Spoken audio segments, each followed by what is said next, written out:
নমস্কাৰ মোৰ অন্য এটা ভিডিঅ'লৈ আপোনালোকক স্বাগতম জনাইছোঁ আৰু বৰ্তমান মই আছোঁ আমাৰ ৰহা চাৰিআলি যিখন নতুনকৈ ব্ৰিজ বনাইছিলে এই ব্ৰিজখনৰ ওপৰত বৰ্তমান কাম চলি আছে দেখিছে মোৰ পাছফালে যে কাম কৰি আছে এওঁলোকে কাম কৰি আছে বহুত কষ্টৰে কাম কৰি আছে তো এতিয়া মই আপোনালোকক এই ব্ৰিজখন দেখাইছোঁ যে এইটো কাৰণে দেখালোঁ ব্ৰিজখন বনোৱাৰ কাৰণে আমাৰ ৰহাবাসীৰ কাৰণে এটা বৰ গৌৰৱৰ কথা বৰ এটা ভাল কাম হৈছে যিটো নেকি কাম বহুত দিনৰ ৰহাবাসীৰ এটা সপোন আছিলে যে এখন ব্ৰিজ হ'ব লাগে সো এই ব্ৰিজখন বৰ্তমান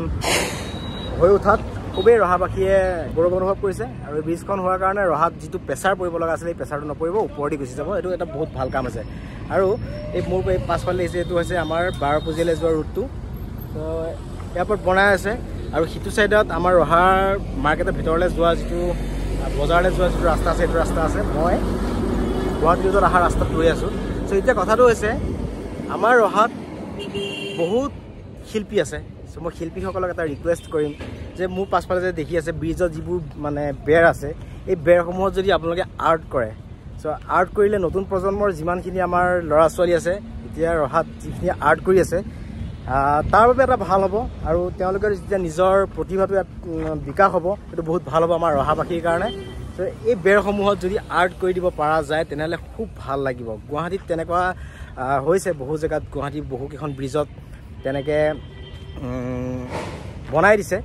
আৰ্টবোৰ বনাই দিছে আৰ্টবোৰ বনোৱাৰ কাৰণে দেখিব ভাল লাগে আৰু তাৰ পৰা এটা আমাৰ অসমীয়া সংস্কৃতিৰ অসমৰ সংস্কৃতিৰ এটা মানে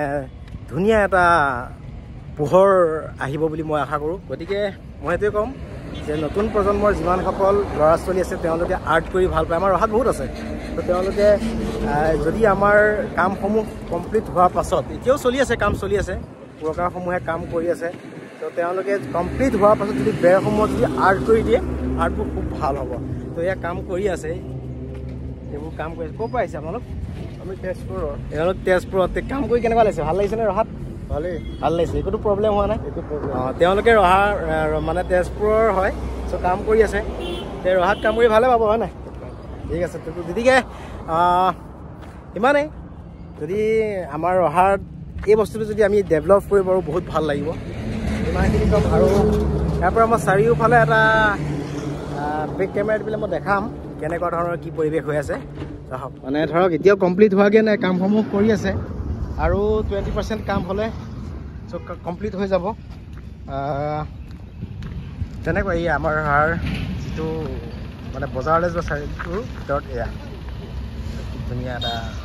পৰিৱেশ আৰু ইফালে আমাৰ স্মৃতি হোটেল বনাই আছে খুব এটা